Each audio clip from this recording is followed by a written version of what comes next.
right. All right. Oh, I just bounced farther out. Okay.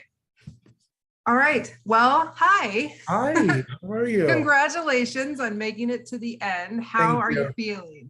I feel amazing. I am so happy that I got an opportunity to go on Big Brother, and I had a blast. And a guy like me, a big guy, to make it to the end, that is just great for me. So I'm very happy. Good. So were you surprised that it was a unanimous vote for Xavier? No, I was not surprised. Xavier worked really hard this season. We worked well together. We were a duo. We had a final two. But the way that Xavier was like, winning comps and whatnot, and this was a jury of you don't win a comp, they're not going to look at you and think you're a winner. And I knew that, hey, if I have to lose against anyone, I want to lose against him. And I'm okay with that. I just wanted second place at least. I wanted to be sitting in those final two chairs so I could say, hey, I sat in those final two chairs. And I was very happy to be there. So at the end of the season, when it was the final three, you said some stuff about Azah's game that a lot of fans were really questioning. Yeah. How do you think that you carried her to the end? So, the things that I was going off of was a lot of the week 1 to 5. The issue was that, me and Azah never were like, hey, I did this, you did this, I did this, you did this. And that was a problem within the cookout because we told ourselves we were not going to get together and say, hey, this is what I'm doing, this is what I'm doing, here's the plan. We played like telephone and whisper down the lane because we didn't want to get caught. So for me, I felt like, which a lot of times, there was a lot of with Brittany and emotional and things like that, while I was making moves of manipulating. Now, of course, I haven't seen the show. I don't know how things were portrayed, but I did a lot of manipulating and playing people and going to HOHs each week with the whole slaughterhouse, the whole butcher squad, making sure all those people get target, even if I don't win. So things that I was doing, I would just come back and be like, oh, don't worry about it. I was like, I got it. I took care of, blow it off. Don't worry about it. Be there for, be a good friend and whatnot. And I felt like until the week that Brittany went home, that's when I started seeing Azah come out to play. So it was those first beginning weeks that I was going off of that I felt, and I just felt that way. But of course, with me being Mr. Hey, I'm going to say what's on my mind. You always tell me to say what's on my mind. And I did that. It came across, very, how can I say, mean. And that wasn't my goal at all. Me and Azah have been very close this whole entire season. We were trying to show everyone that, hey, friends can get to the end without making deals. But I think it was just the stress, the pressure, and I'm very blunt. And I'll just say how I feel, where, hey, this is just my opinion. Everyone else can feel different. This is how I feel because of conversations and things that we have discussed. And we have never sat there and said, okay, what did you do week 1? What did you do week 2? What did you do week 3? And it was just, not having those conversations. And when you get towards the end, you start questioning and being like, you know what?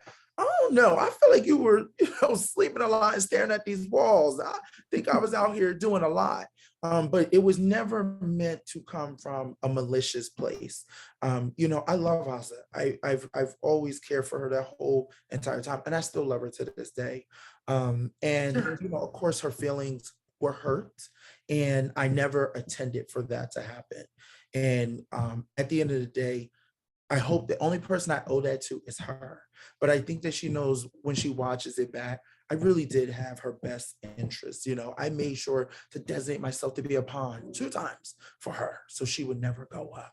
And I should have voiced more of things that I did in order for us to say, hey, I did this and you did this. Right.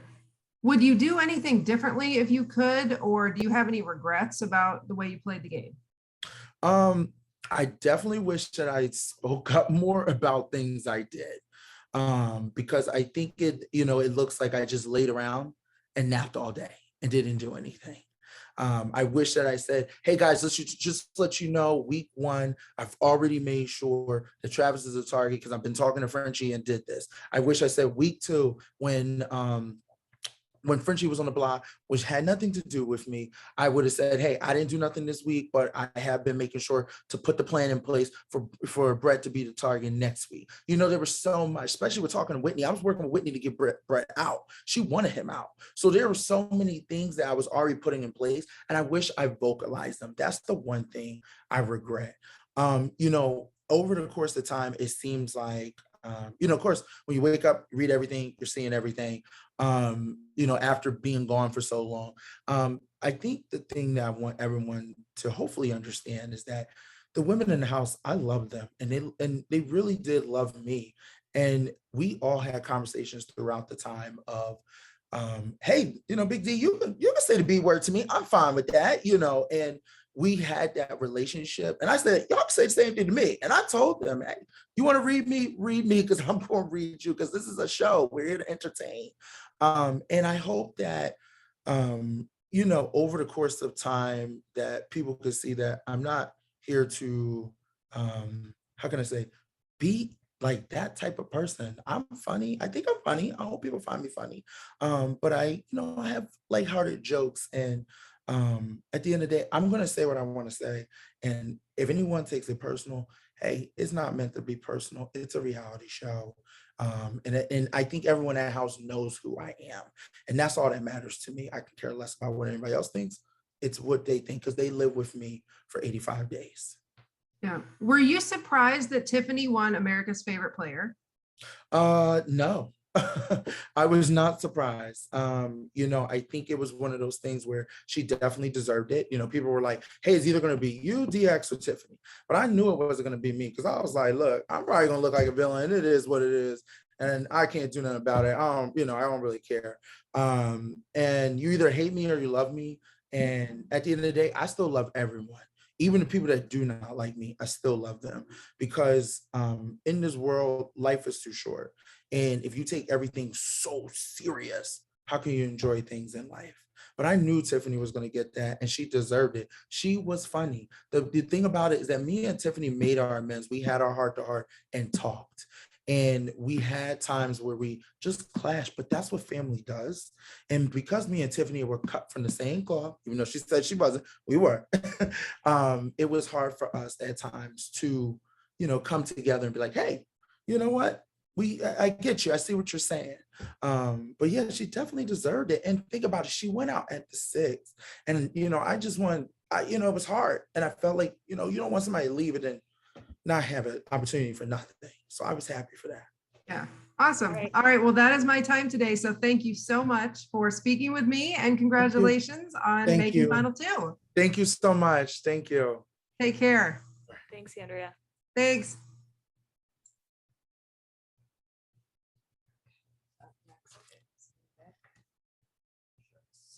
Oh, yeah, the recording is still going. I got you.